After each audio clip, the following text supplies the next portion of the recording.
Bom dia a todos. Nós vamos ter hoje uma palestra do professor Gilbert Cochran. Eu vou apresentá-lo em inglês. So Gilbert Cochran retired in February 2019 as professor of design theory at Northumbria University, where he continues to supervise completing PhD students and returned to the School of Computing at the University of Sunderland as a part-time professional research fellow in April 2016. He retired from that post in March 2021 and is now emeritus professor at both Northumbria and Sunderland. He continues to serve as an external examiner and reviewer for HSAT programs, PhDs, publications, and departmental reviews, as a visiting professor, and as an invited expert on research projects. Gilbert has worked in instruction design for almost 40 years, starting with design and implementation of e-learning programs as a high school teacher, followed by freelance games programming. These interests led him to pursue PhD on user interface architectures and specification.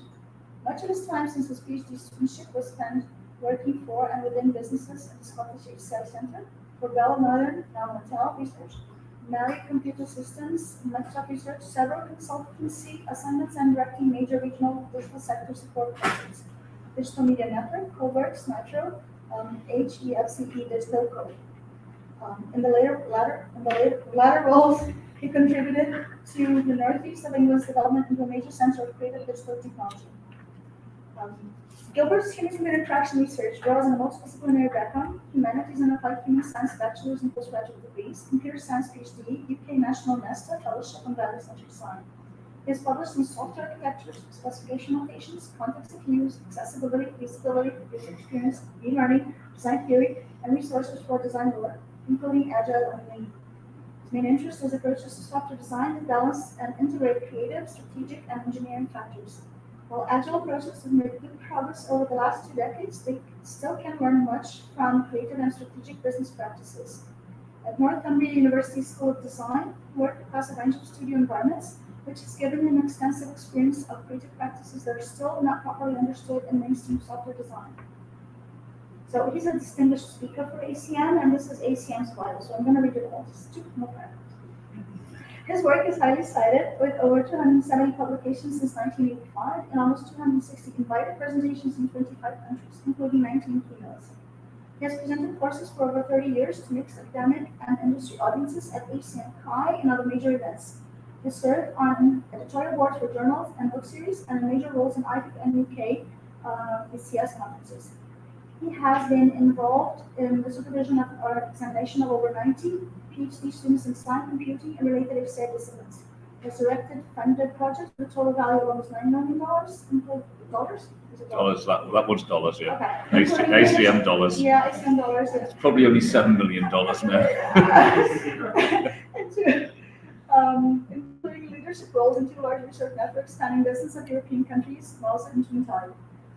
He has held 5 professorial positions in the UK and Netherlands, and 2 in design and 3 in computing. He has advised projects in Finland, Japan, and Poland. Gilbert was an editor-in-chief of ACM Interaction magazine from 2016 to 2020. He has been involved in ACM SIG-CHI since 1992 as co-chair for posters and short talks for Inter-CHI in 1993. He was the general chair for CHI 2003. He was also chair of tracks at CHI in 1998, 2000, 2009, 2010, and 2012, and was a subcommittee associate papers chair for CHI 2000 2001, and from 2008 to 2011. Between 1997 and 2009, he served on the SIG-CHI International Advisory Task Force, a publications working group, its conference management committee, and its SIG-CHI Social Impact and Service Awards Committee. He was a member of the ACM Software Systems Awards Subcommittee from 1999 to 2003, and chair 2002.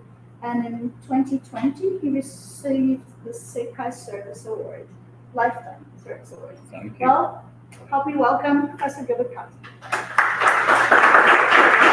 Thank you very much. So if you didn't catch any of that, it is on the ACM Distinguished Speakers site. And thank you very much for Simone's stamina on that one. So talks in 3 parts, and we'll have a break, seeing it's a long slot. And I've allowed a lot of time for questions and discussion. So I'll talk about what I learned when I moved to a design school. Both things that were wrong and things that were right, which were new to me, but not new to a lot of people in design. They are things that dogmatic scientists and bureaucratic managers will struggle with. So we'll have a break for questions and objections after that. And then the second part of my talk is to show that actually, despite what many people would believe, who are sort of heavily bought into these rational management complexes, and I mean complex in the young sense there, these aren't impossible choices. We don't need to start over again. We're not throwing, as we say in English, the baby out with the bathwater. Much is already in place for authentic creative HCI practices. So looking back to the theme of Igachi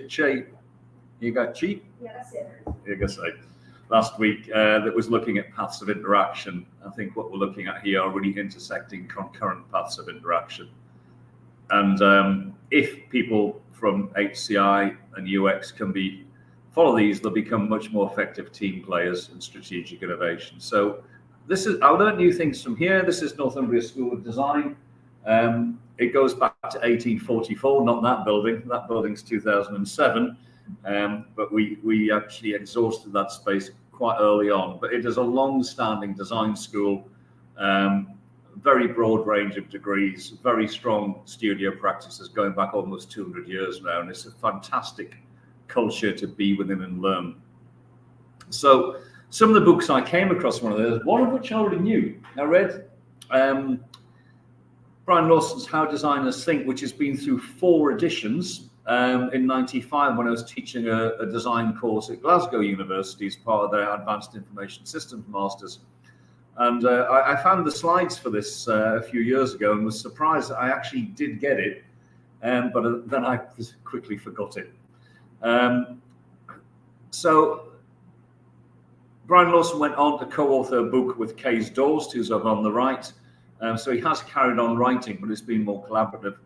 Nigel Cross's design thinking is a summary of over 3 decades of his design research.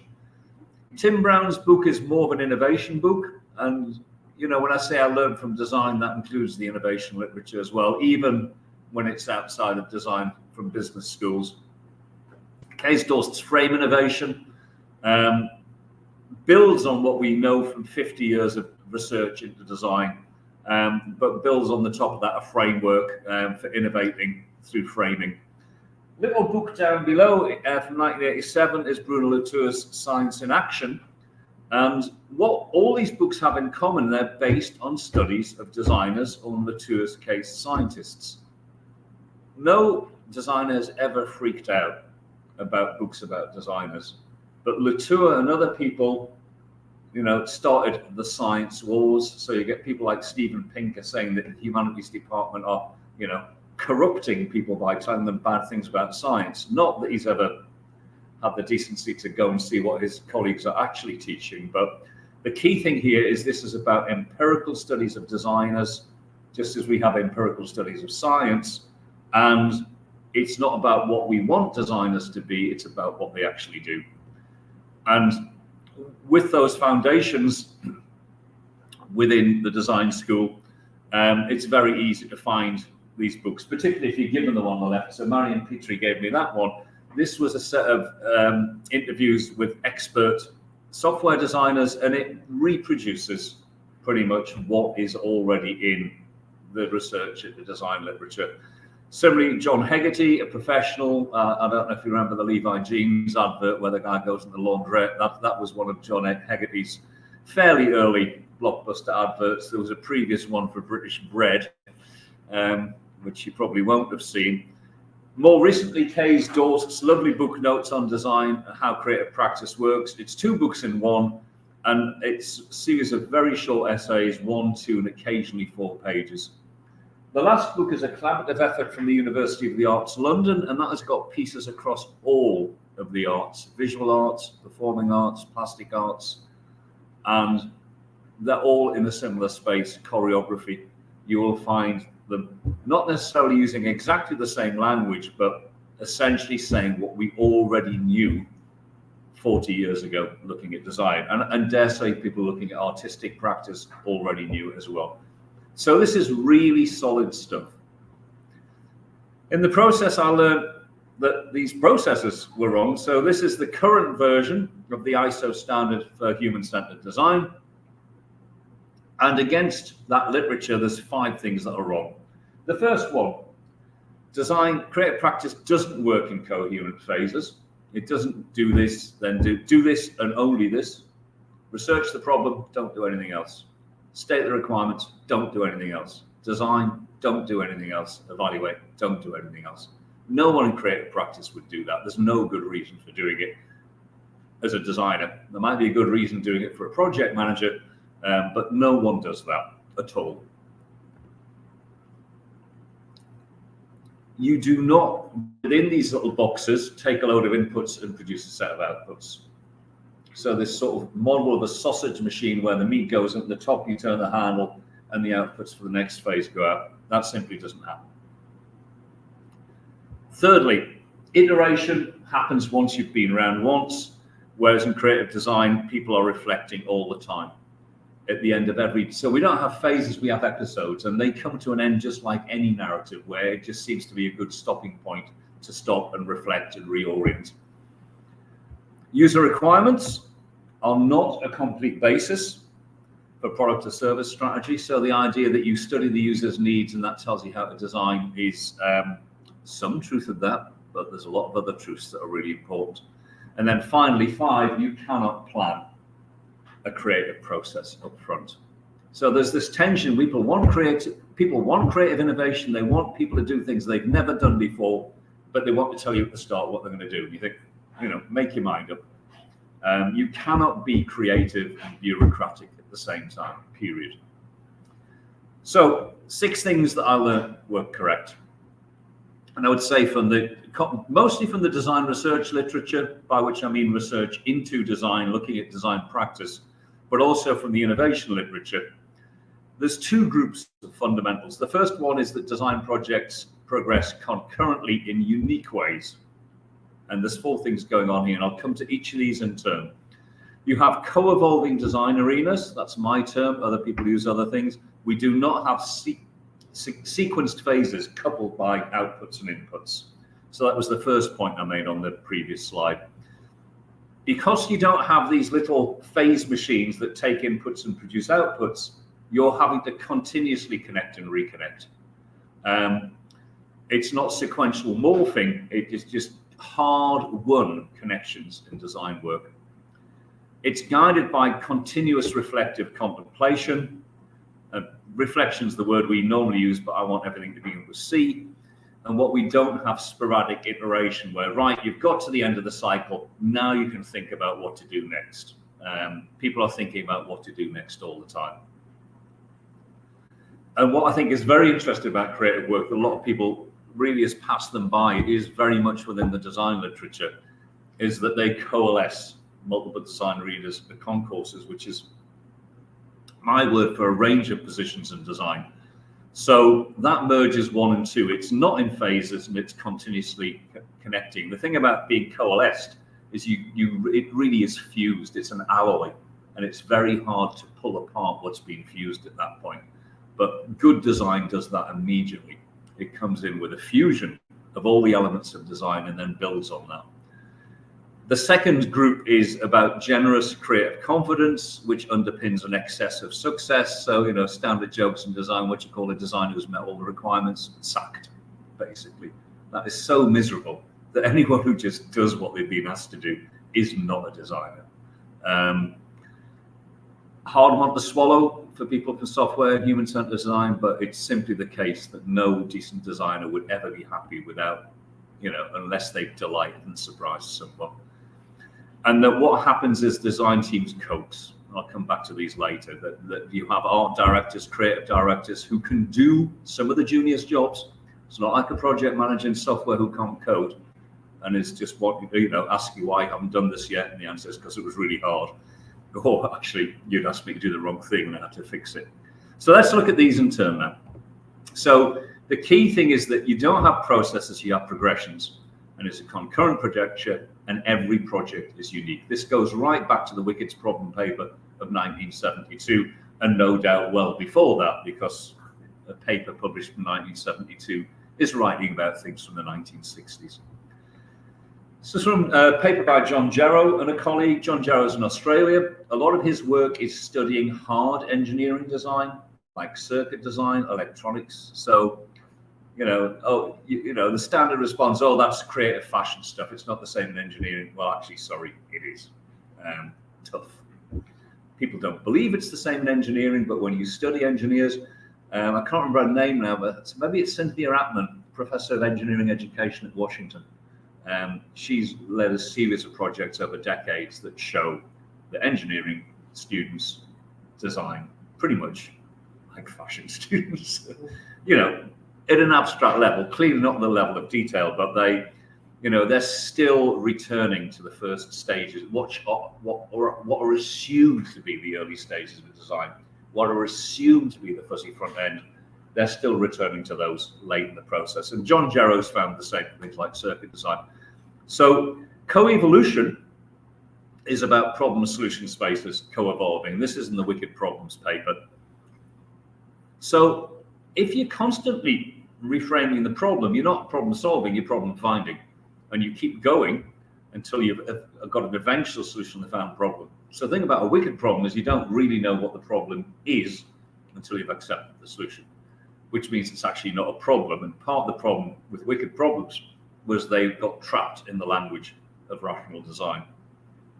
So the question is, what is co-evolving? I mean, it can't be problems and solutions, because if the problem's decided last, it's not a problem, it's something else, it's a challenge. So I've got a note at the bottom. Nathan Crilly is a professor in engineering design at Cambridge, has recently published a two-part article on the evolution of co-evolution, where he's looked critically at decades of design research. It's open publication. If you find Nathan Crilly's homepage at Cambridge Engineering, you can access the articles directly. But just to sum up the history, so you can either have problem solution, but that doesn't make sense, partly because before the Wicked Problems paper was written, people had already said actually it's conjecture, analysis, synthesis, evaluation. And evaluation necessarily spans problem and solution. You're seeing whether the solution spans the problem. So it's neither problem nor solution. In the 70s, researchers at the Royal Institute of British Architecture proposed an alternative model, conjecture analysis, which is the first statement of what's now known as design-led innovation. There's a twist on conjecture analysis by Jane Dark, where she said that there is a primary generator up front, which I'll come to. It's a concourse. It's this, you start off with a fusion. You don't start off with a problem and a solution, even side by side. You've got this alloy that's very hard to pull apart.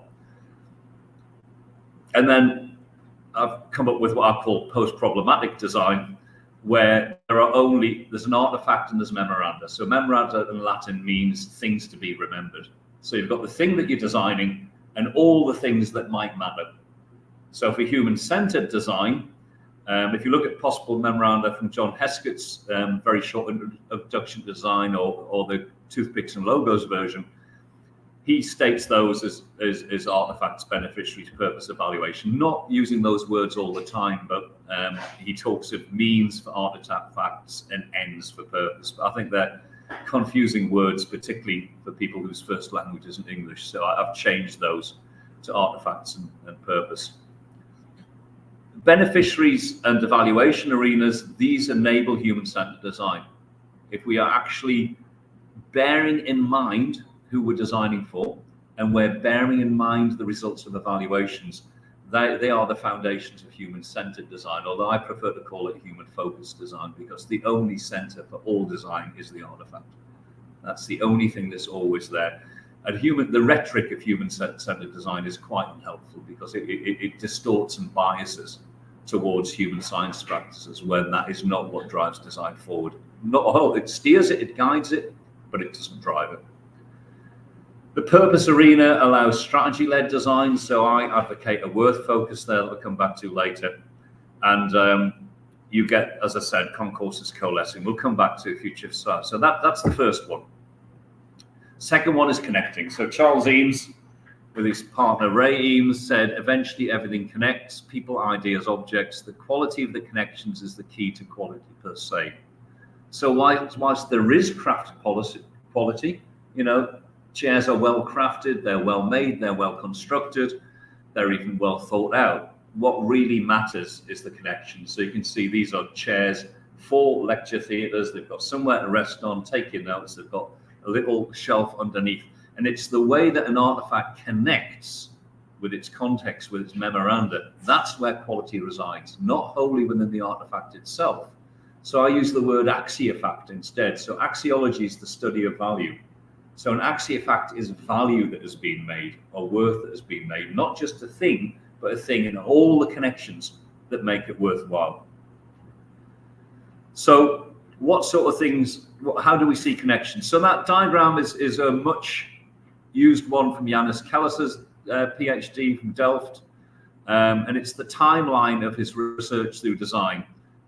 So he had streams of or swim lanes of theory, technology, and practice.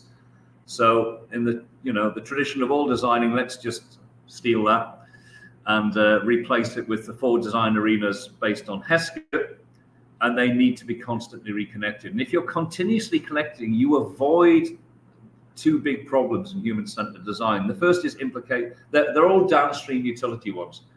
What are the implications for design of your contextual research? Well, none. I mean, asking what are the implications for any design before you've even thought about it is nonsense. There are implications for this design. So if you can do a design like that, and this is what you know about beneficiaries, who matters and what matters, then you can look at the connection. But implications as a rational thing, what does this imply about the design? Nothing. What do these user insights and this proposed design, what are their implications for each other? That's doable, but it's just nonsense to say, what are the implications of the user research for design? It has to be against a specific design. And the same with evaluation. That if you're having to connect evaluation back to any of these streams, you design it in such a way that it will connect. So we get a lot of problems in human-centered design with evaluation results not having much traction. And that's often because they can't, because they've not actually measured the right thing. And then the final thing is that linear phases can't continue. So the problem with the linear phase thing is that when you go around again, you've got to unpick everything you've done in those phase machines and tie them again, which is just a nonsense. No one's going to do that. But if you've got a set of continuous connections, you can say, oh, that needs update. You can see what needs to change.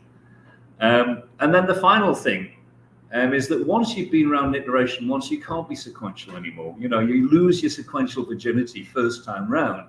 And for every subsequent iteration, everything is in place. So you cannot avoid working concurrently once you've been around once. And that's sashimi. And I will come back to that one later. So this is not continuous connection, as I said. So this is the latest version of the ISO standard. They followed undergraduate engineering design textbooks in putting things on the arrow. That was one of the big enhancements of the ISO standard. So the belief is that you can take user group profiles, as is scenarios, personas, and pull out identified user needs, derived user requirements, and applicable design guidance. Well, that's just nonsense. You can't get design guidance from a persona. You can't get design guidance from a scenario. You get design guidance from design. And, our knowledge of interaction design is a craft space, and it does not get translated from user knowledge at all. It's a separate arena. Okay, the third one in these progressions, reflective conversations material. So Sharon talks of talkback, and this is Philip Stark's placemat. I've been told that Alessi had asked him to design a tray. I've never been able to verify that. But what you've got is sketching out over from the middle of the island here. So he starts off thinking of, traditional lemon squeezes, and then the story is his antipasta arrives, and it's got squid in it, and he starts experimenting with these forms. And the conversation here is that he dwells, you can tell by the amount of ink, what he's dwelling on. And then finally, this doesn't look like anything here because he decides to stop trying to create a spiral to squeeze the lemon, because it's an Alessi product and it's not meant to be used. It's an ornament. But there's a very, people like Gabby Goldschmidt, who's retired now from the tech in Israel, has done really elaborate, detailed work on sketching progression, showing, she calls it linkography, showing how the conversation. So you draw, the drawing talks back. You change the drawing talks back again. Okay, concourses. So this is what you get with connected evolution. You've got vertical progression, so these are arenas getting refined, progressed, and revised, and these are the cross connections between them. What happens with a concourse is you actually move in more than one arena at once. So the picture at the bottom is Kate McIntosh's Dawson Heights in East Dulwich and London. And her starting point, this is one of the case studies in Jane Dark's paper on primary generators. So this is a better picture of Dawson Heights. It's on a hill. It's an unstable hill. You can only build on about a third of it. Even if you put a single-story garage up there, you would need to pile it. So she starts off not with the problem of the hill, but the fact it's a lovely hill. It's got wonderful views. It's sunny. And what she does is she crowns it with this very sparse Leviathan, this big building, just 2 ranges, steps it down so that 2/3 of the properties have got views towards London and towards the Downs. And then in the center space, there's a play area for the children. Everyone can look down. It creates this communal space, this defendable space. And the stepping down is a ziggurat. So you see these in ancient cities in Mesopotamia. And she'd worked with Dennis Lasden, who was really fond of ziggurats. But she wasn't doing a ziggurat because they were cool. She was doing a ziggurat because actually it reduced the load on the hill. She took the elevations down, and it gave people much better views all around. And this is what I mean by an alloy. It's hard. It's a waste of time saying, oh, that's the building, that's the context, that's the people. It just arrived like that. And the question, the progression is to build on the elements within there rather than taking a scalpel to it of rational analysis. So I came up with the idea of concourses because I thought of arenas first, and I thought, well, what is it that links multiple arenas? And typically it's called a concourse in architecture, where if you've got a multi-arena sports stadium, it will be the concourse that joins between them. So there are many things within design which are effectively concourses. So Chris Alexander's patterns that are very famous, you look at those, window seat, what's a window seat good for? What are the benefits of a window seat? When does it work? And he talks of forces. But the key thing is that each pattern of Chris Alexander's pattern fuses artifact and memoranda. And as to what those memoranda are, it's quite varied. His patterns are not particularly well structured. They're sort of rambling prose, but it's all the things that spring to mind in the later versions with colleagues about window seats, rooms with windows on 2 sides, and all the patterns. I've mentioned Jane Dark's primary generator. She's building on work by Hillier and colleagues at IBA, Reba, that's the Royal Institute British Architect, and Nigel Cross, looking at designly ways of thinking. He built substantially on codes. I mean, essentially designers walk around with past concourses in their head, this feature, these capabilities, these qualities, and these contexts for these people to do these things. And it's fused. And that's your starting point. And if you look at any design brief, if you look at the CHI student design competition, they're all concourses. Design a mobile app for these people to do that. It doesn't say, these people, these people are going to benefit. This is what the artifact is. It's just, that's what a brief looks like. And there are many more that I'm not going to go through. I've been through them fairly systematically in my book, but it's a common feature of design work. So I think one of the mistakes about rational design is it thinks in physical time. Do this, do that, do this, do that.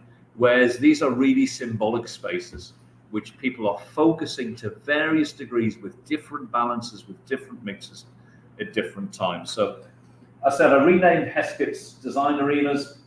Beneficiaries is his, except a lot of the time in design there are deliberate maleficiaries. So design against crime, you want criminals to suffer, but there are often unintentional maleficiaries, particularly with accessibility, where there was never an intention to exclude people with limited capabilities, but nevertheless it's happened.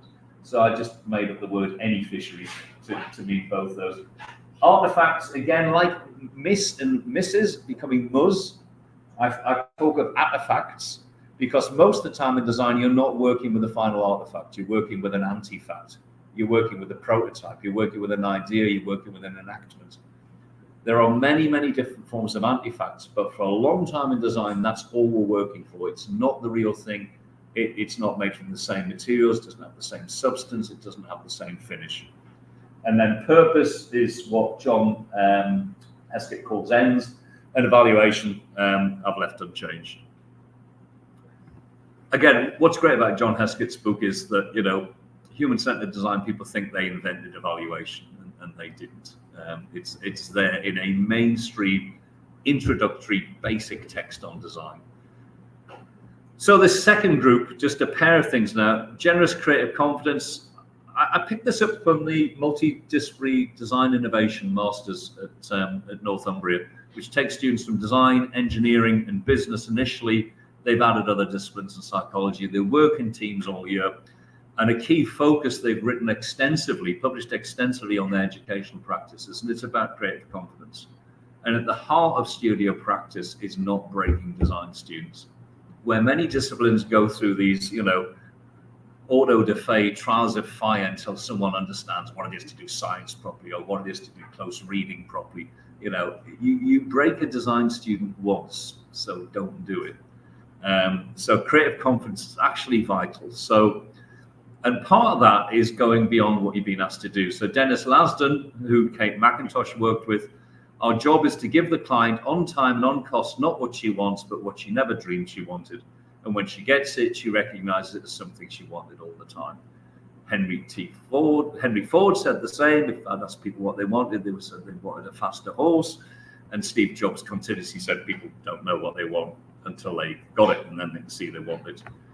A more detailed example, Ken Grange was asked to restyle the Frister and Rossmann. It was actually a Japanese company that owned it. This was with the rise of Scandinavian design, where the Scandinavians cheated by making things look really nice, whereas lots of British and American stuff looked really ugly. So Ken was asked to restyle it. And Ken was still working till recently. He's one of the partners in Pentagram. And it's a high-end machine, and he's looking at this thing, and he thinks, this is a horrible thing to use.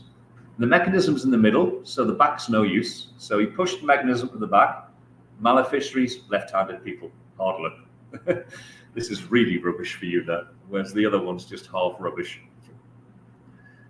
He looked at, you know, you've got a machine that punches holes of cloth and pushes them down a hole and leaves them there, which you get full up and you have to clean out by sticking your finger around the needle. And he thought, this isn't a good idea either. So he hinged the bottom, folded it out, much bigger work surface, load of storage space in the bottom, and you can basically clean it out without pricking your finger. He took both half models to Tokyo with him, and even the night before, he wasn't sure about showing this one because they'd not asked him to do that, and he didn't know how they react. Well, luckily for him, they bought it. So generosity is key to creative design. And then what's happening here is curation.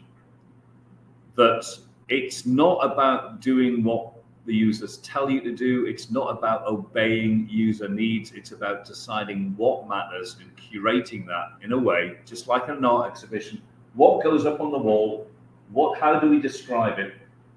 That both beneficiaries and purpose arenas are curated, and the artifact and the evaluation arenas are created. Evaluations are designed. All experiments are designed. It's experimental design. It's study design, and anything with the word design in is creative. Doesn't matter what you want to say about logic, systematic rigor. And you look at any psychology textbook, which experiments make it into the student textbooks? The most creative ones, the ones that really rethink and reframe and really open up new avenues of research, not the ones that crank the handle and just tweak an existing study. So the second part is coaxing. This is one of 6 characteristics from Takeuchi and Nonika. a large study they did on Japanese automotive and consumer electronics. They published the Harvard Business Review version 1986. Nanake's the father of knowledge management. I really didn't like him at first because he came across as such a Japanese chauvinist, saying the great thing about being Japanese, we didn't have any of these ancient Greek philosophers messing us up forever. But I've actually come to agree with them. That probably was a great thing for the Japanese because they were so far ahead on user-centered design and human-centered design. But, you know, it was wrapped up in terms like we must go to the garden of the customer. So anything as poetic as that is not really going to connect with the Anglo-Saxon mind.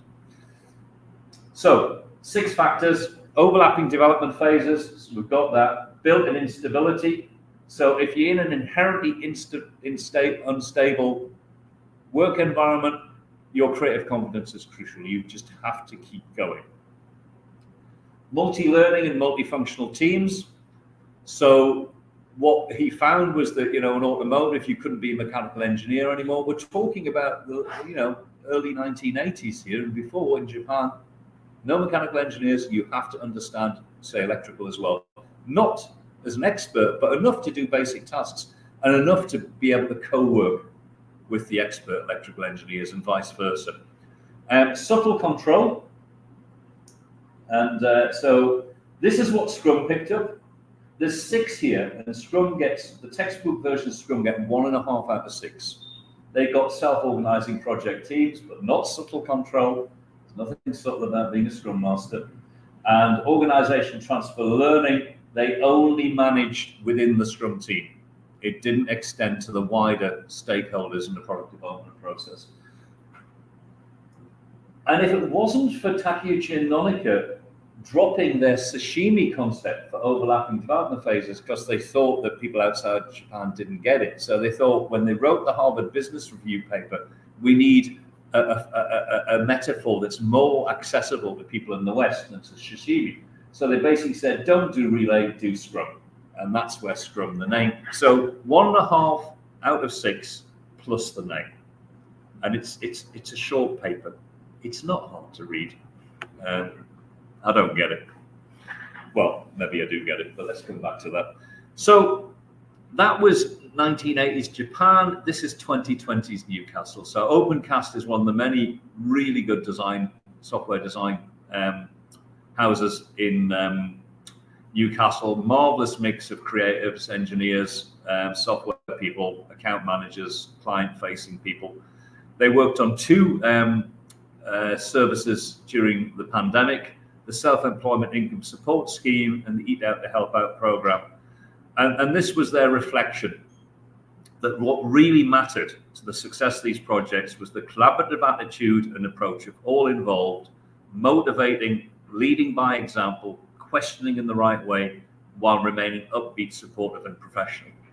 So this is not a process description, it's an emotional description, it's a social description.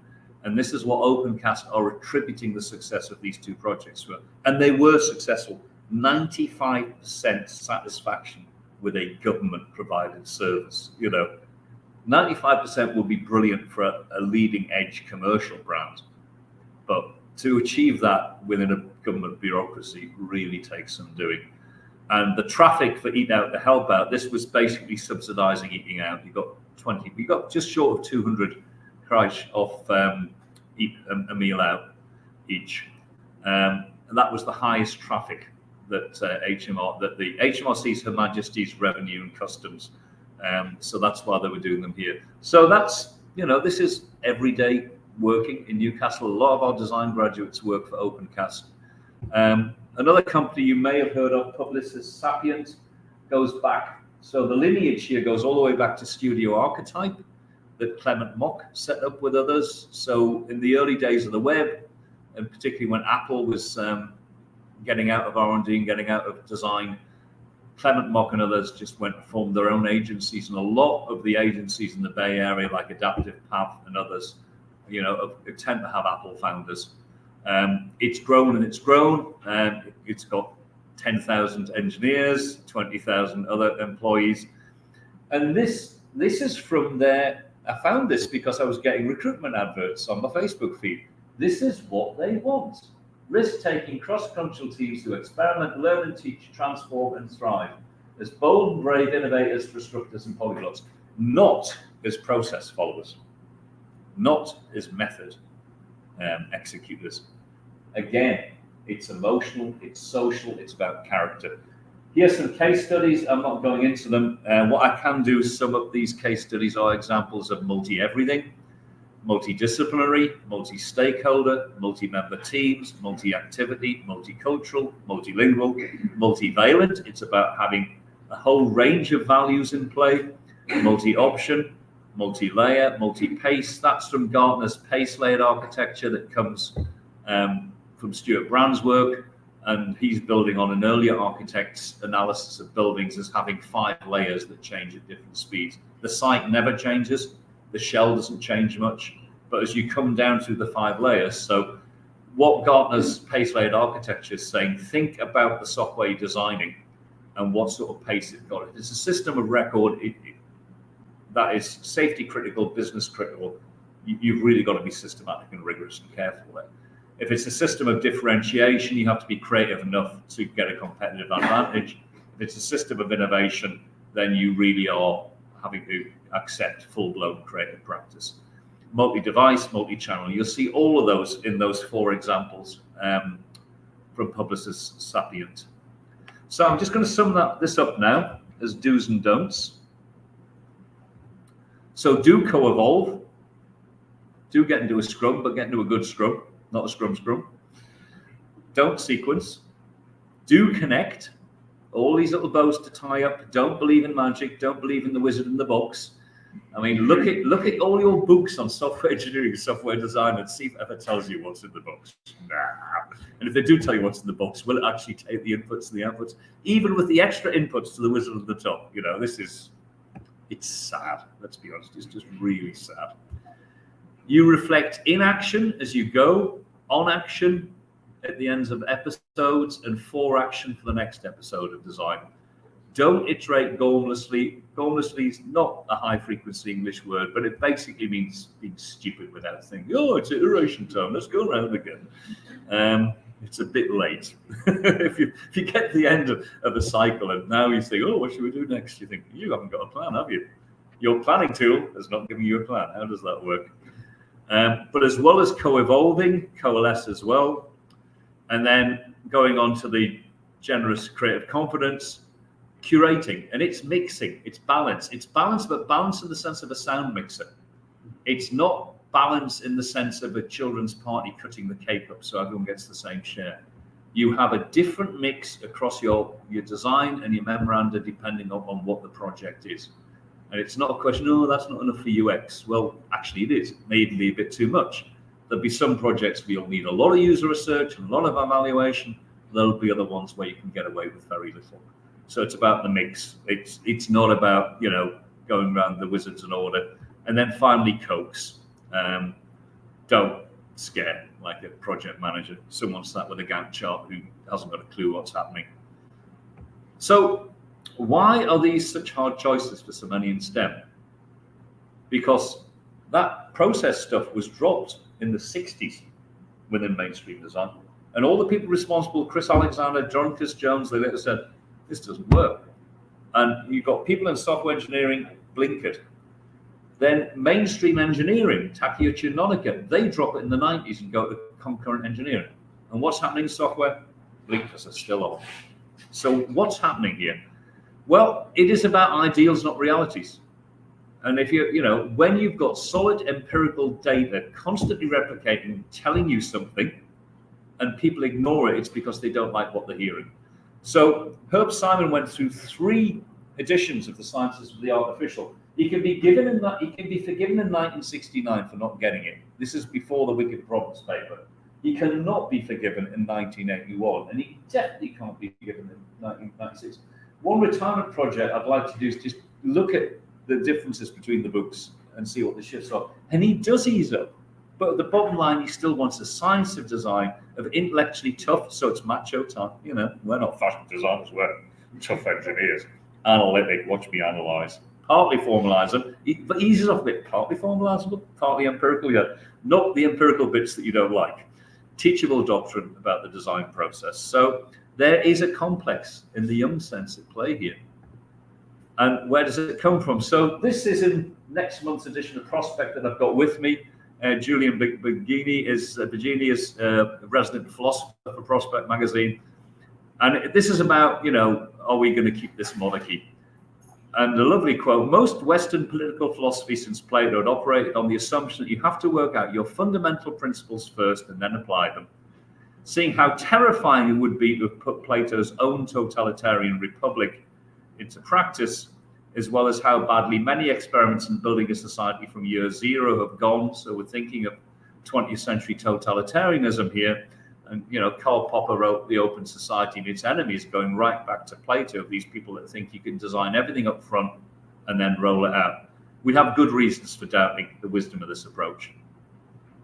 In contrast, Amartya Sen, the Cambridge economist's idea of justice, heralded the idea of an alternative, non-ideal political theory approach, which focuses on how we can improve from where we are now, not what a theoretical utopia would look like. So these lovely process diagrams are theoretical utopias that bear no resemblance. So, the question I've always asked is, how can we make things better? The starting point is, what's actually not working very well in design? What's not working very well in human-focused design? And what can we do to give it a nudge, just give it a leg up here? But where scientists and managers are raised to value control mechanisms for progress monitoring, rigorous systematic certainty of outcomes, calculations of costs, linear processes promise these, but they can only deliver for tame problems. Now, I've already said problems is the wrong word for a wicked problem. Why do they call it wicked rather than wild? The opposite of tame is wild, not wicked. So you can sort of see like, oh, this is all true, but ooh, we don't like it. It's wicked. Well, no, it's reality. So we need to find a middle ground, which, I will give Aristotle credit for, to balance rational ideals, but he wasn't like Plato, it's much nicer. But balancing rational ideas and critical realism. So, rational planning is low bias, low risk. We don't want things to go wrong. We probably don't want things to go right either, but what matters more is avoiding bias and risk than actually delivering something brilliant. The alternative to planning in simple terms is critical reflection. And, creative designers don't care about your process. They don't care whether you've stuck to the book. They just turn and say, and that's what you did. You followed your process and that's what you've got. Just you didn't do this, you didn't do that, or it wasn't in the process, or the method said I should do this. That's just negligent. So what these processes and methods do is give you permission to do things badly, but with the message that things will be better. Well, actually, they're not. So there's a really good paper from Turka Kenonen that's hard to pin down. I can email it to one of you if you want to look at it. And he basically said that processes and methods are hard to validate because you can think of them in three ways. You can think of them as an agenda, things to be done.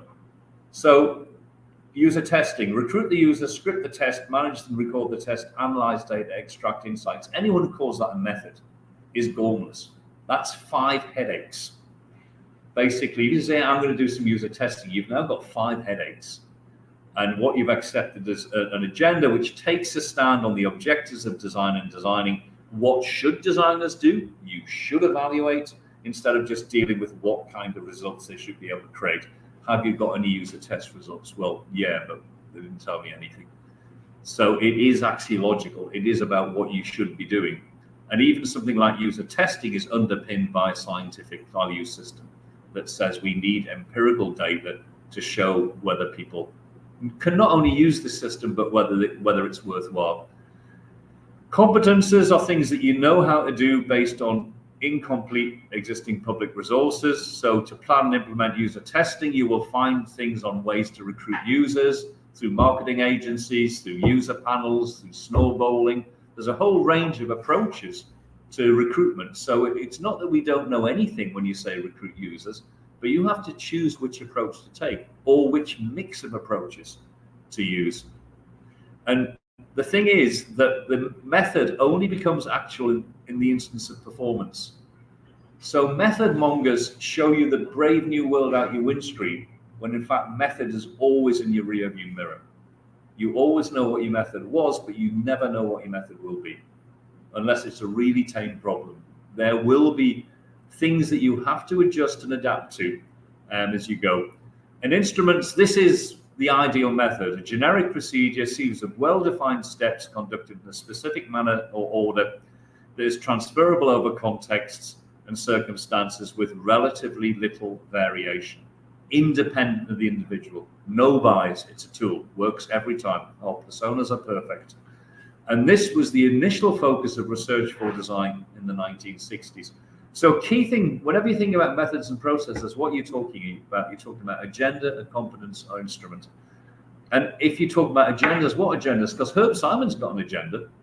It's just not necessarily an appropriate one, given the realities. So within design research, Chris Frayling, almost 20 years ago, 30 years ago, contrasted research for design, which is where the design methods movement started, abandoned very quickly, but then structured methods and software kept it going, agile rejected, big up front.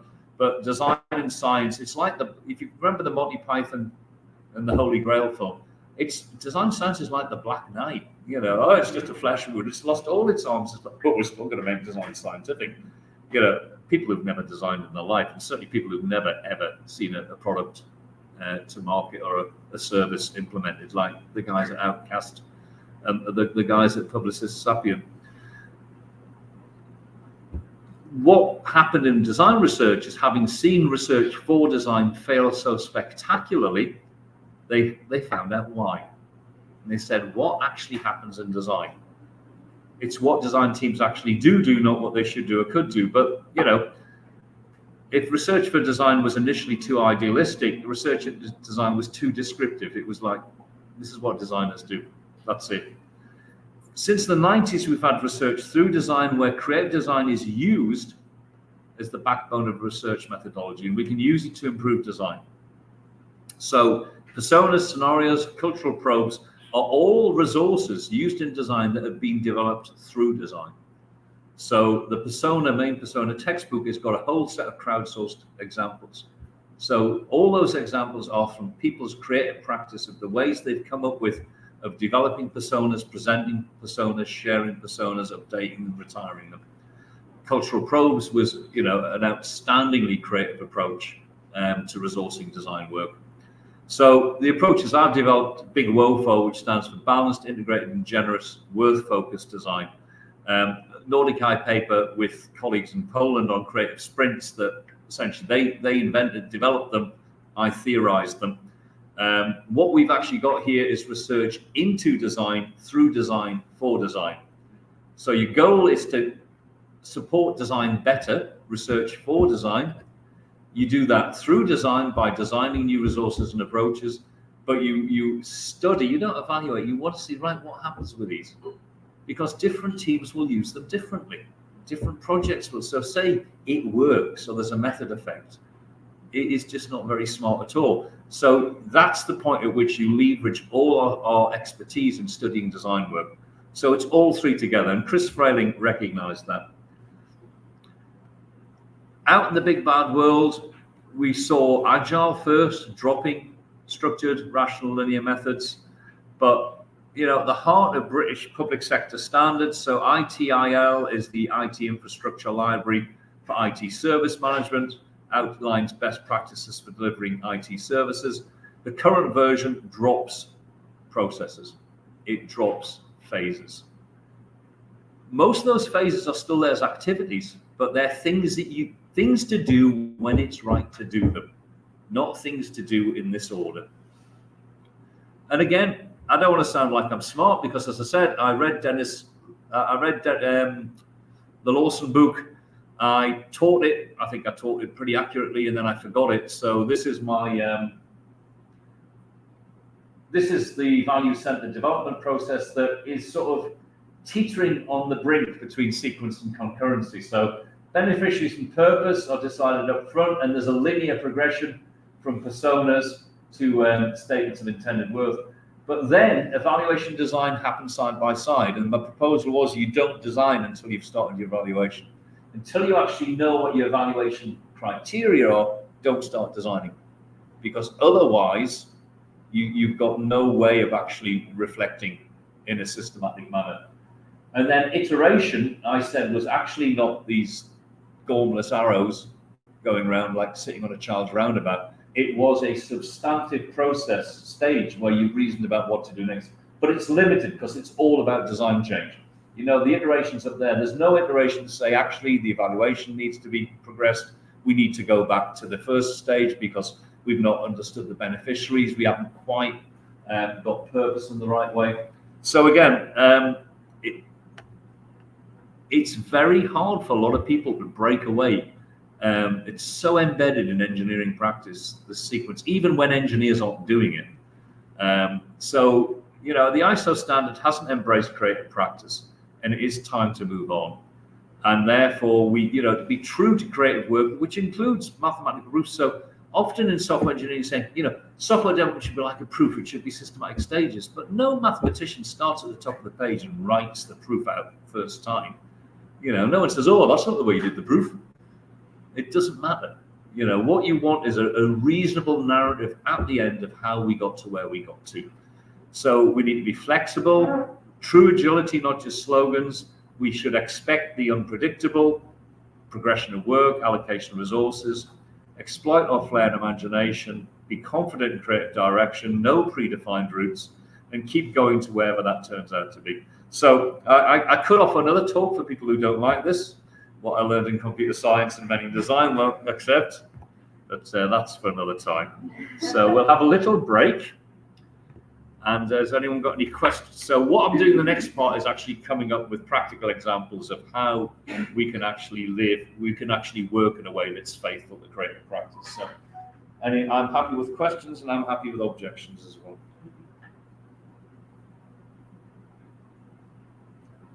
Yeah, Clarissa. I just love your talk, and I think that we are in tune. Yeah. Right? Especially like your metaphor about balancing in the sense of sound mixing. I'll keep that and coach you.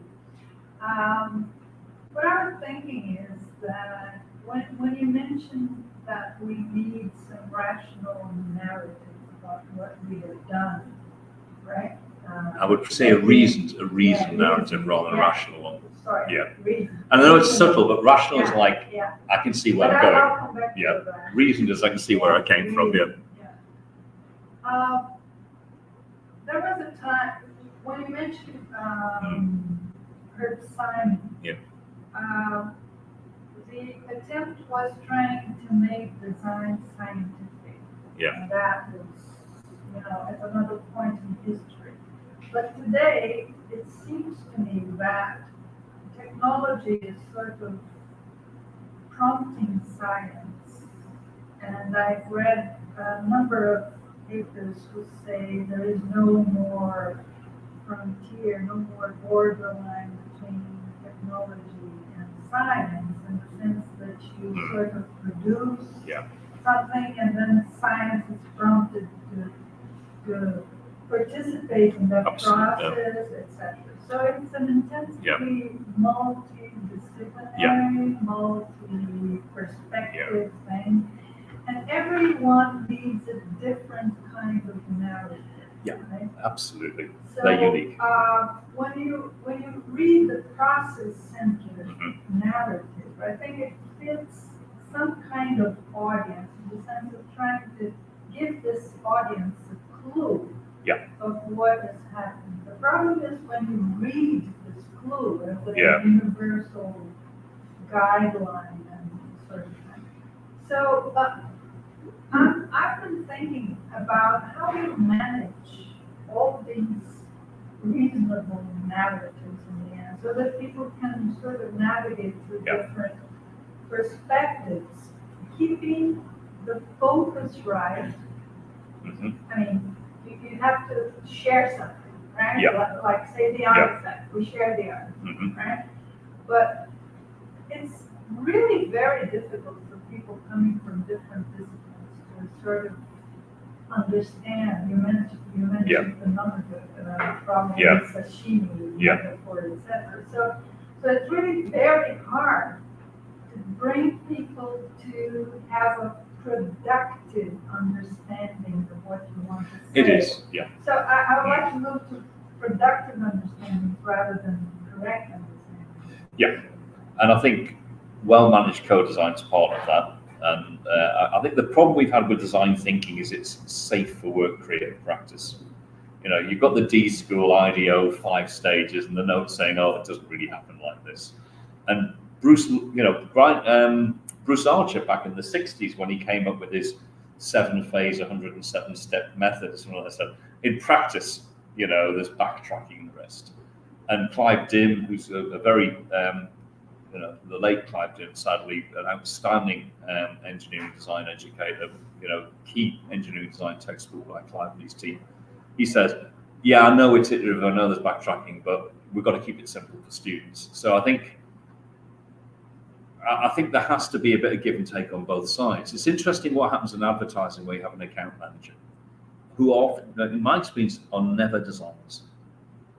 That they're people who can sort of sit between the creatives and the clients, as long as the clients don't want to go and eyeball the designers, which has caused problems at times. People used to say in advertising, it didn't matter whether your designers had 2 heads because the clients were never, you know, they were socially inept and rude because the clients were never going to get face to face. But there has been this intrusion in design work. But I think advertising budgets are very big.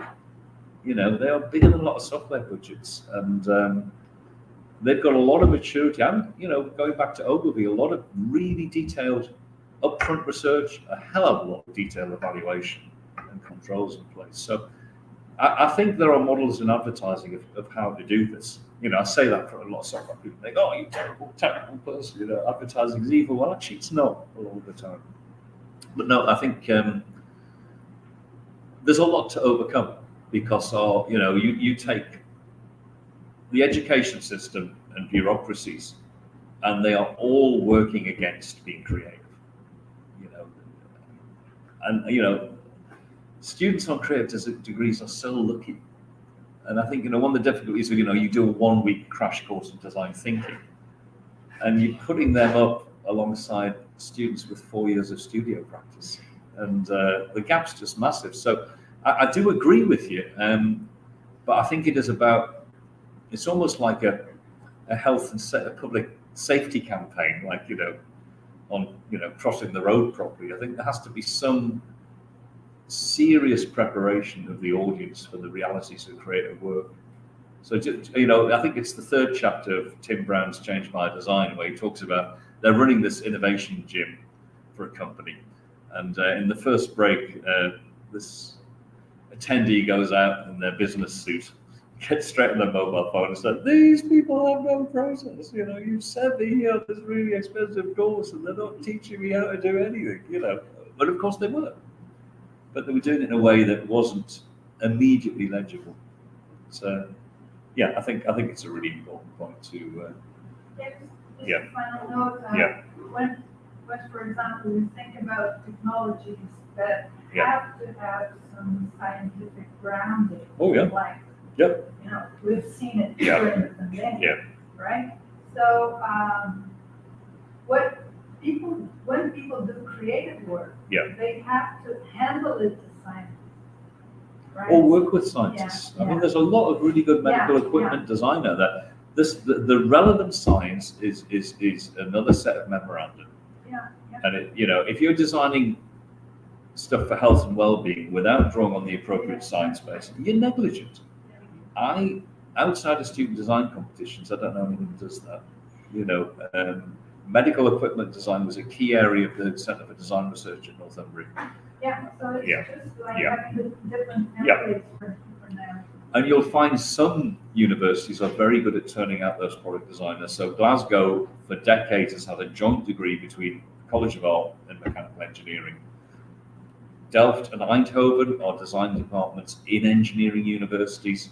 There's the Manufacturing Engineering Tripos at Cambridge, which in 2 years' time is going to expand out with architecture, have Cambridge's first design degree.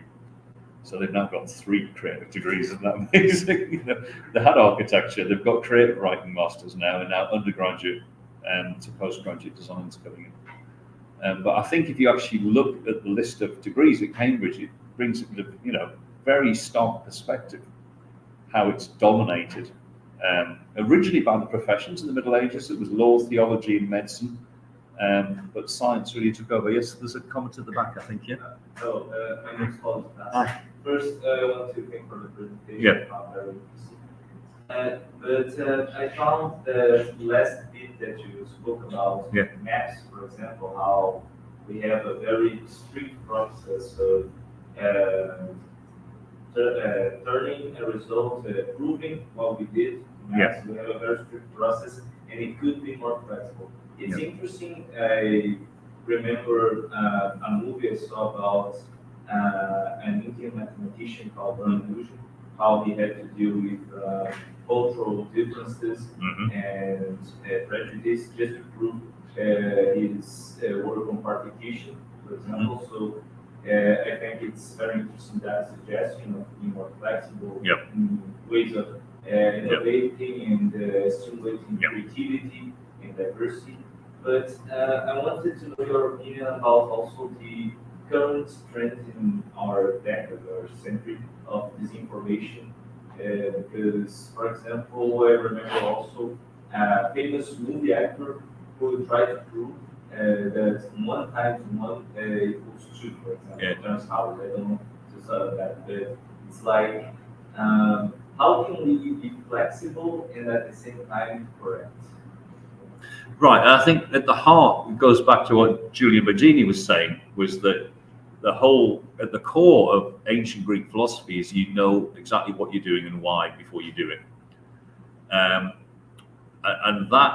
Aristotle was the same in his ethics, was that you have to choose the right ends and you have to be sure that the means you've chosen will get to the right ends.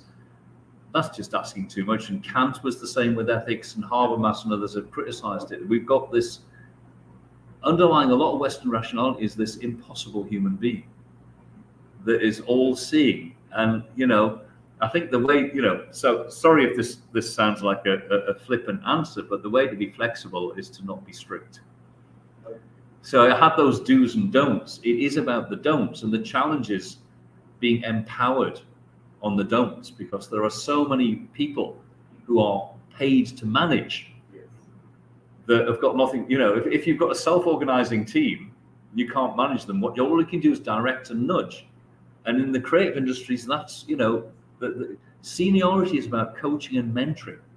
It's not about authority. Clearly, you can just, one of our daughter's friends was opened the Newcastle and London catwalk shows in fashion a decade ago, and she was working in top fashion houses where the whole team would have a set of collections for the next season, and none of them would go ahead. Because they just decided it was all good work, was interesting, but we actually haven't got anything that's really worth adding to our range. I won't say which company it was a menswear one. Okay, I'll move on now, just sort of existing proofs about concurrent paths of interaction. I am conscious of the time. So, we can respond creatively to the inescapable facts of creative practice. So I think there's another side. How do you respond to creative practice? You do it creatively. So being open to ideas. So I push for a worth focus. So as in the cosmetics advert before, because you're worth it. That's a very unusual adjective in English. It works like a verb. That your beauty is worth the cost of our cosmetics. It's called a predicative adjective. So the thing about worth, when used in that sense, it can mean the same as value, but worth used that way it's an alloy again of benefits and sacrifices, and costs and risks. So it's basically saying all the time what benefits deliver for who, what costs and risks to reduce, remove, or accept. Because again, you cannot avoid risks and costs when you're designing. It's a question of whether they're acceptable. And also in terms of your roadmap, whether you're going to come back to them and see, actually next time round, can we do something about this? And that gives you a purpose-led product service strategy, not a human-centered one, not a design-centered one, not a technology-led one. And as I've said, Dennis Laz and others, don't limit yourself to validated user needs, and have the creative confidence to be ambitious about intended worth. So ways that this has worked on projects. This is sentence completion. This was working with an online gambling company, PAF, which is actually in Swedish, the Åland Island Penny Slot Machine Company. But the Åland Islands have a lot of autonomy within Finland, and that Finnish national laws on gambling didn't apply to them. So they had all the slot machines on the cruise ships and the ferries, and they very quickly got online. And this was sentence completion comparing two market segments. And through this, revealing user values, both positive and negative, that could make usage outcomes worthwhile. This is from when I was at Microsoft Research in Cambridge, working on the family archive, which was a bit of digital furniture to integrate your digital asset memories, because increasingly a lot of family assets are digitized, photos, video, and the rest, and physical ones. And this is my curation of the values that were in play or could be in play around this piece of digital furniture. And this list actually remained the backbone of a lot of subsequent work at Microsoft Cambridge on family communication. Not all of it, but it was something that actually persisted as a resource. So it wasn't just a one-off for the project. It actually had a life afterwards. Brainwriting, if you've not come across it, is not brainstorming, it's purging, it's just getting down everything you can think about something. And you do that by writing three things down a bit of paper, passing it round, and in no time, I've been doing this in courses for almost 10 years now, you will have 100 idea points. Not creative, not all original, some are. And in the course of a one-day course at Kai, we can go all the way from here to actually having quite a structure for a design in place. The example is a van hire service. The problem with the boxes and arrows is it says you are here and you'll be here next. And if you're not tracking by going around service, you need to track other ways. So Nordkapp in Helsinki developed this canvas off the back of my Design Arenas, the Design Arena campus. This is part of a multi-part blog by Panikka Hornen, and they just had this up in a meeting room wall and just tracked just little points. What I do in my courses is that you take the brainwriting. So if you've got 6 people in a team, you'll have 6 bits of paper. You then transcribe that onto post-its and you coalesce and you refine, and that inevitably conversations with materials. As you're writing the post-its, you start writing more post-its, and then you put them down the canvas. I'll show you later how they get down. This is a way of just tracking the expected results of work in different arenas and the actual ones. This is from Jenny George's PhD that's online. That is from professional doctoral students on a 1-week sprint. Oh, excuse me. It's the air conditioning again. Right, you just have to put up with something up my nose for a while. Don't worry, this has been happening since I was 8, so it's just this is normal. I'm not dying in front of you. Anyway. Do you want me to turn off the air conditioning there? No, it's started now. What made a difference? And this was just them tracking it. It wasn't proportional. They just wanted to get a sense of what they were doing to work out what to do next. This was the previous year. This is the professional doctorate on user system interaction at Eindhoven that's come to an end. It was brought in to provide UX expertise. There was such a skills shortage in UX that Philip's got this master's, this professional doctorate sponsored. And this is a Ukrainian computer scientist saying, I was quite skeptical. You drew 3-4 circles. That's not a framework. It's this tough Herb Simon type. It's not tough enough for me. That's no framework. But actually, once I'd used it, there's a really novel idea in research for design, actually eating your own dog food. I changed my mind, and I could see the things you actually had to do. Constant reframing. So I'm the chair of the jury for the World Usability Initiative Design Challenge, and the really strong entries will be making our final decisions fairly soon. Have got really excellent continuous reframing across all the arenas. They're meant to show the value of user-centered work, user-focused work. I call it user-soaked design. Not, it's basically you keep going until the artifact can't soak up any more memoranda. Coalescing. So this is the value proposition canvas. Alex Osterwalder's Strategizer, if you've not come across it, is a fantastic example of how to do research for design properly. Like the personas book, the examples, so he develops tools, he crowdsources examples from around the world and then puts them into a book. Now, this is the value proposition canvas that says, we'll create these features for this customer in order to deliver these benefits, but there's no connections there. There's a little embryonic concourse in the middle. This is what happens in my courses when people are sorting out the post-its. They don't neatly go into the quadrants. You've got some post-its where you think, oh, is this purpose as a beneficiary? I'm not sure. Just stick it down on the line. It doesn't matter. And you may never, ever pull that apart, but it's something you can build on. So the ovals and the bows are concourses across 2 arenas, and the Pac-Men are across 3 arenas. And again, you need to balance and integrate. So this is the next step in my course. This was developed at Microsoft Cambridge, a Worth sketch.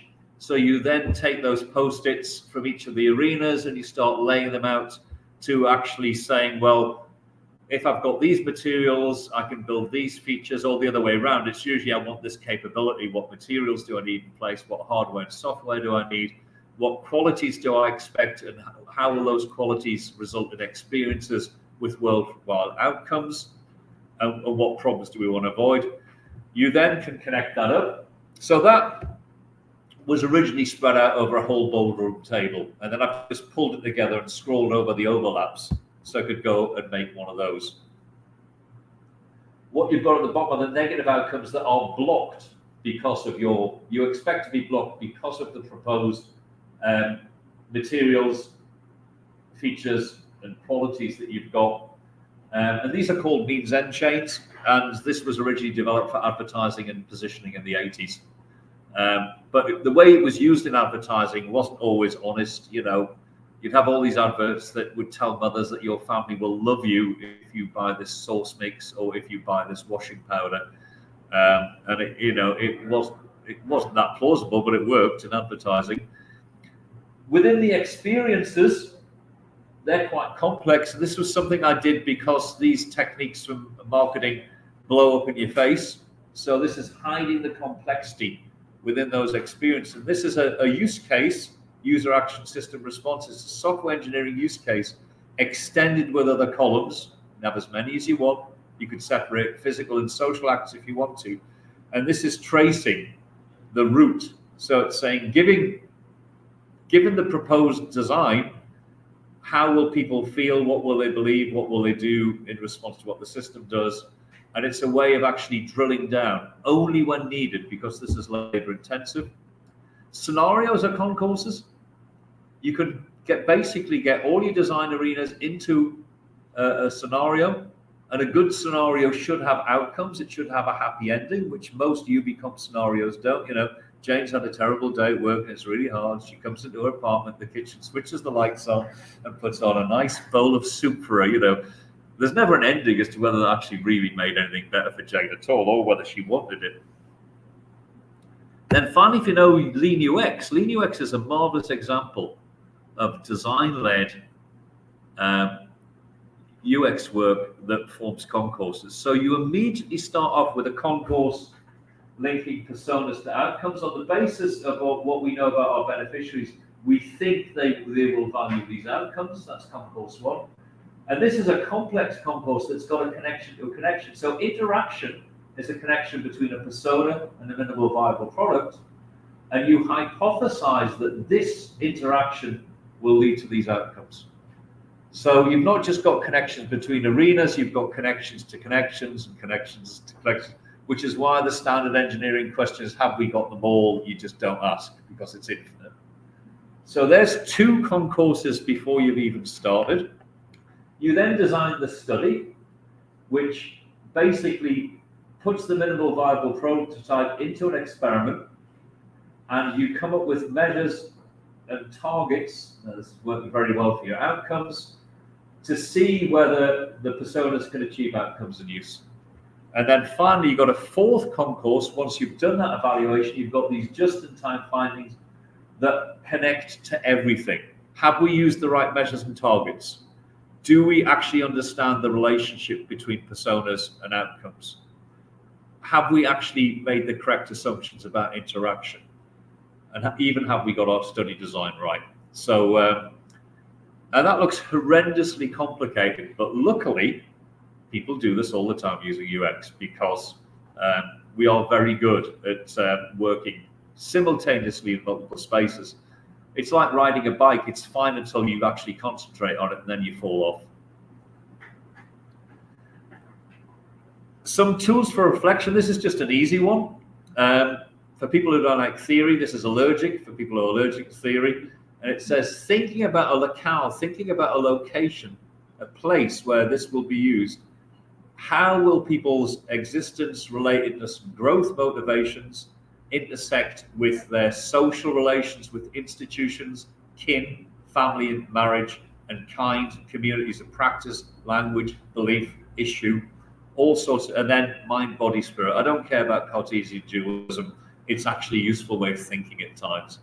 And you can think of having these slices of life within that Rubik's Cube that are basically look at the intersections here. So again, on my Kai courses, once they've drawn up that design arena canvas, I use this to get them to rethink the purpose arena because it's often quite lean.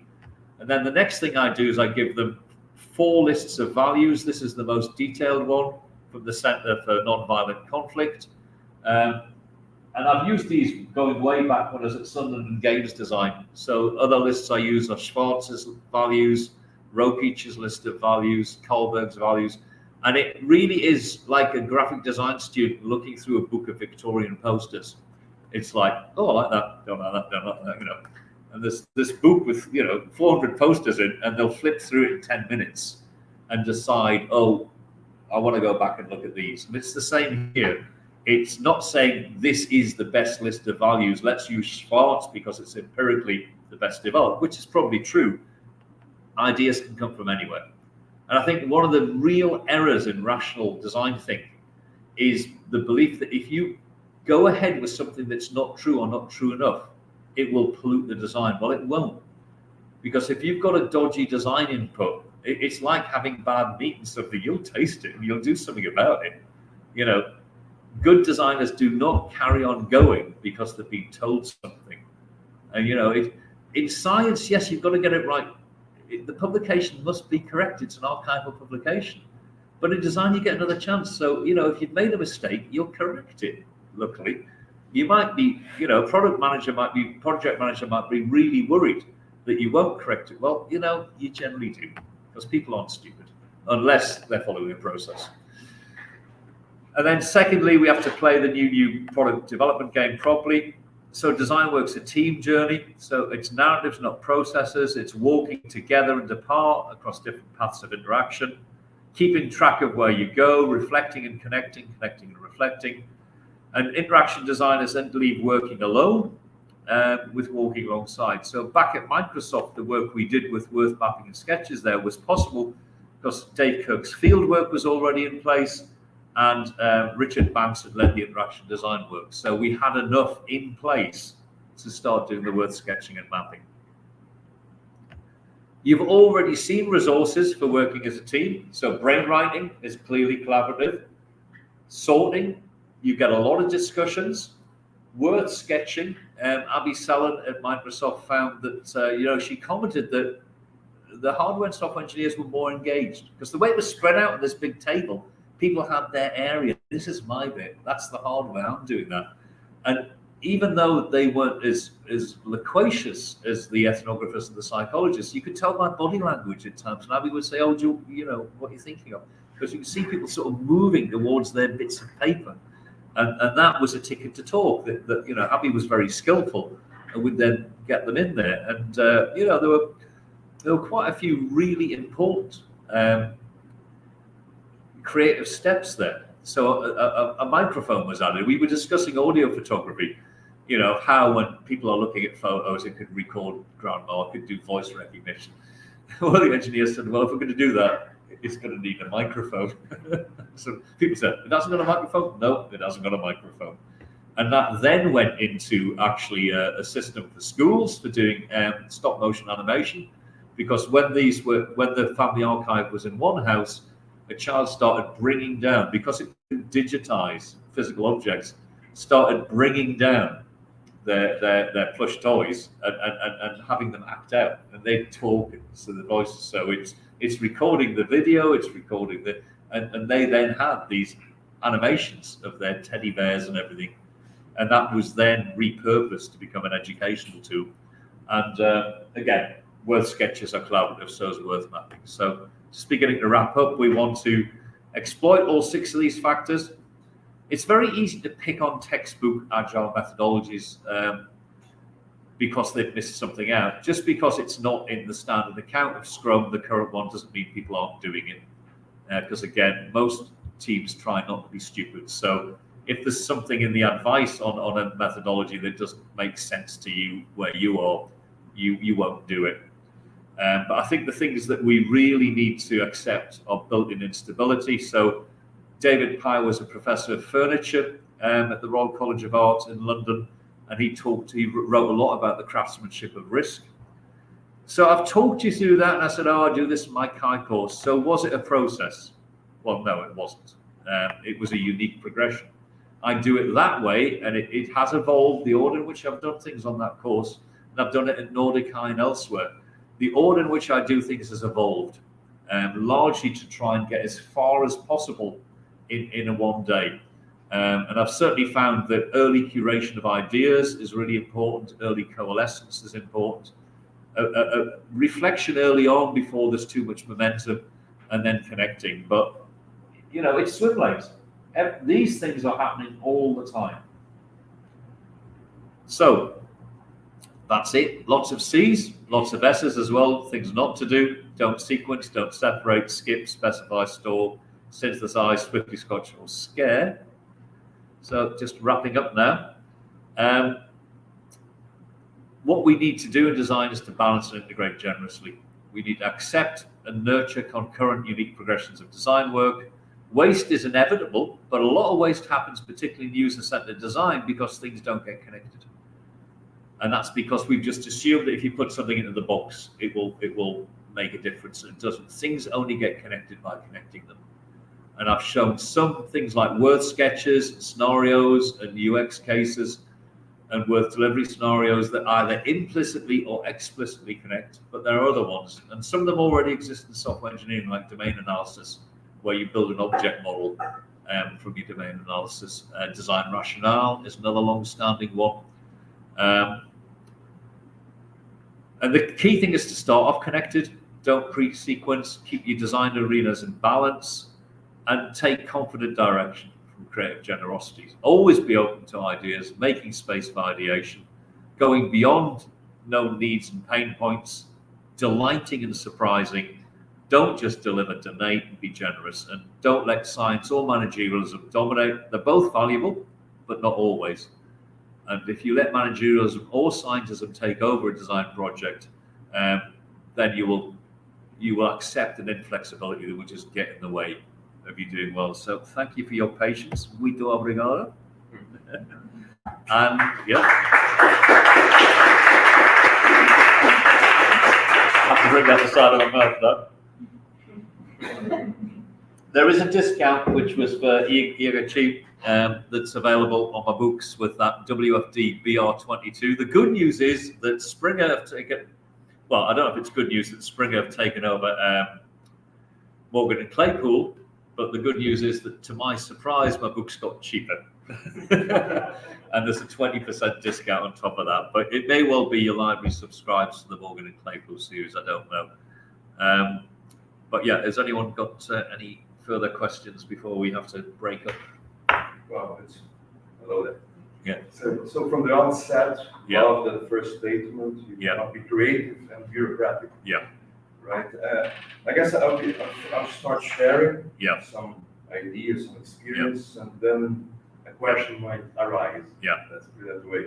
So, as I see it as a designer, we serve as ad hoc facilitators. Yeah. Right. Somehow we are not exactly skilled or knowledgeable of Yeah. what our user Yeah. or what our client needs. Yeah. So what we do lean sections, Yeah. right? And that provides some guidance Yeah. for functionality. Yeah.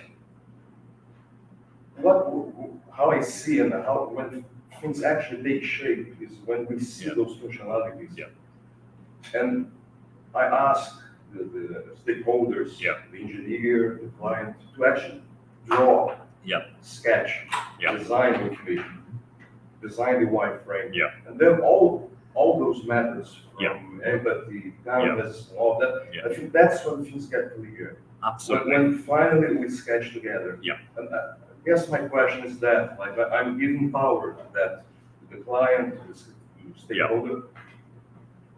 Is there any negative outcome from this? Like, I mean, we cooperate, so we materialize, things take shape.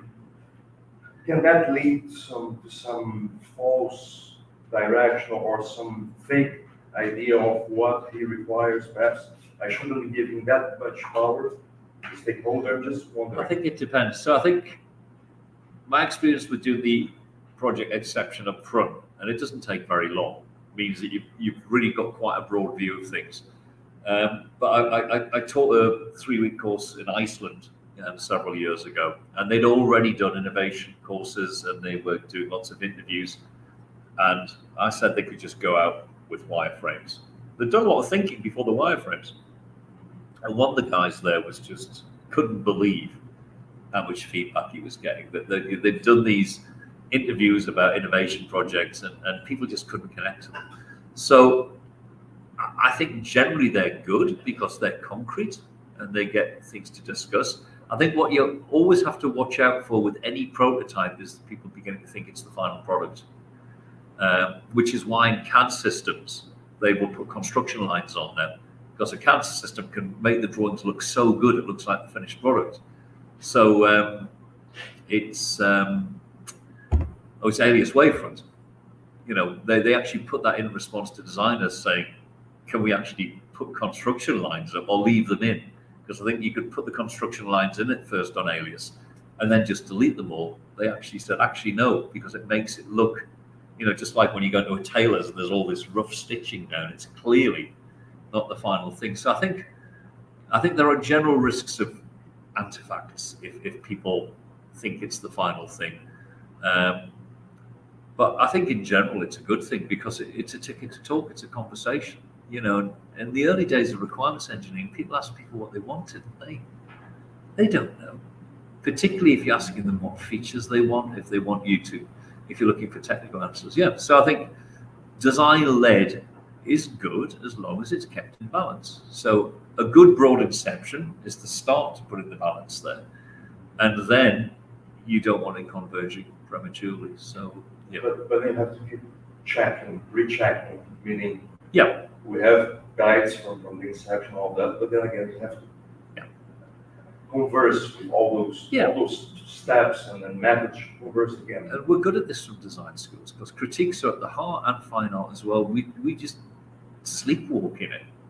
And, you know, we educate the students very early on. So, you know, a good crit is one where the tutor doesn't ask anything because the students themselves, and that's really valuable because you walk out that studio as a tutor, whereas the student, because our students stay in their studios, if it's big enough, some rotate, but for a lot of our subjects, the students can stay in the studio all day, unless there's a teaching session in there. But, you know, the students who've been involved in the crit are still there for the rest of the week, so they can come back and bounce ideas off each other. Yeah, and I think it is about the values and, you know, the agenda about a well-run crit, which isn't like a design review in engineering, where, you know, you're saying, have you got the function points? You know, it is very, it's trying to market, you know, it's trying to market as if it was a tutorial example in an engineering class, rather than say, how is this progressing is an innovative project, you know. Yes.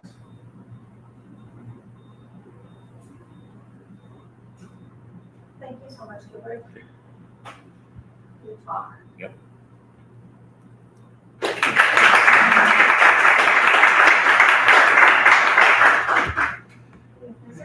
Yep.